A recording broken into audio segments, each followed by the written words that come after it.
I'm going to run through four stories that are in the news today that I think are really bad for Democrats. I'm not here to dump on the Democrats, but there's no one in the Democratic Party I'll dealing do with it these. for you. There's no one in the Democratic Party dealing with these four problems. And I'm telling you, like the clock's ticking. All right. So first, number one is a New York Times story. Very good job. 2 years too late. But this is number 105. The New York Times went and looked at, not every state has voter registration by party, but they looked at every state that has voter registration by party. And in literally every one, it's a crisis for the Democrats. The Republican registration is going up, Democrats going down. There's some party switchers. There's some people moving from into the state and registering for the first time. Headline: the Democratic Party faces a voter registration crisis. That headline understates the case. If you're concerned about your party, if you're a Democrat, read the piece. It is frightening. And there's nothing in there that says how they're going to solve it. What it says is there's all these rich people and these outside groups with lots of donors trying to figure out who the money should go to. There's no Democratic Party plan to deal with this. That's story one. Story two: Wall Street Journal reports, least surprising story ever. Elon Musk is leaning away from starting a third party. Wrong headline there, guys. This is, we want, where's this? Number 106. Just 106, wait, please. that's the next bad news. Yeah, 106.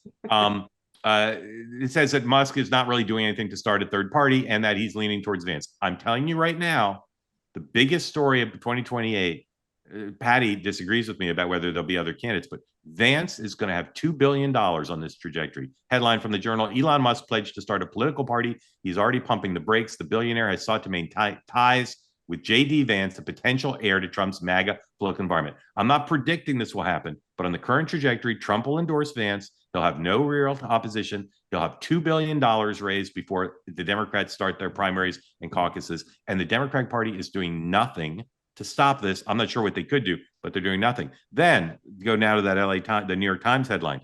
A bunch of prominent California Democrats, including Casey Wasserman, who was one of the biggest financial supporters of Hillary Clinton and of Joe Biden, are holding a fundraiser. Susan Collins to get Hollywood treatment at fundraiser featuring Democrats.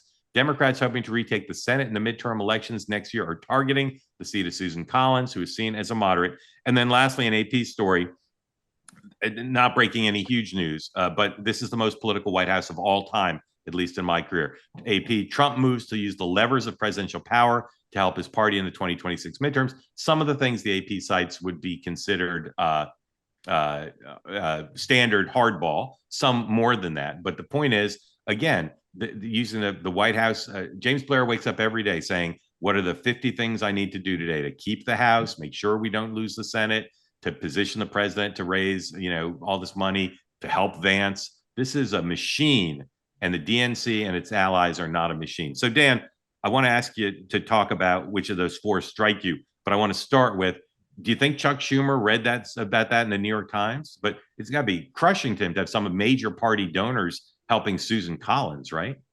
Yeah, I think Casey Wasserman, I suspect, that's a more transactional thing. He needs Trump for the Olympics very much to clean up LA after the fires. So I'm guessing, I have no inside knowledge, that may be tied. Sherry Lansing, I had to read that twice. I raised money from her in years past. She is one of the kind of grand dames of the LA fundraising scene.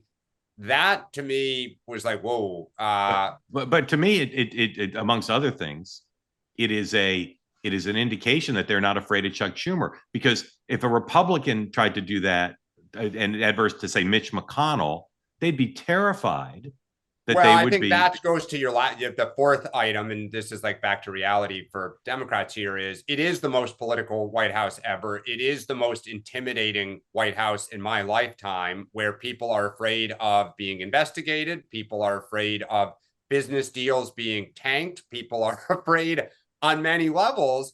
And the White House is not shy about it and goes a step further, which is to say, not just you won't help the opposition, but you will help us if you want to, kind of continue to do business.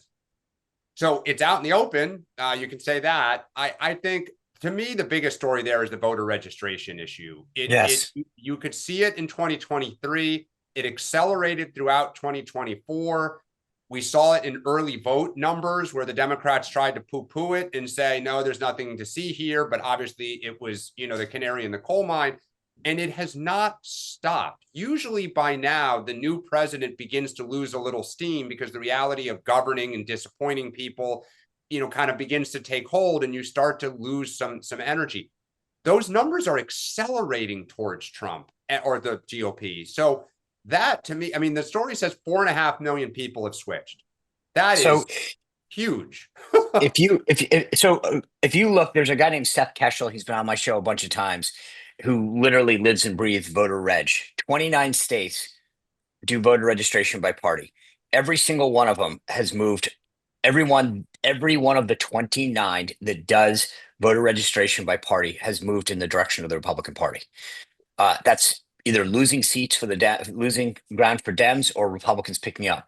So that's the beautiful thing. It's literally, and so you look at the rest of the country, and you got to assume Virginia, we don't have party ID, but there's a bunch of things that you have to say to yourself. If you're the Dems and you're losing in every single state, New Jersey, Rhode Island, Massachusetts, that's a big problem for you. And I think, again, it goes back to, what is the DNC and the outside affiliated groups going? By the way, one last little point on that New York Times headline that I got a kick out of.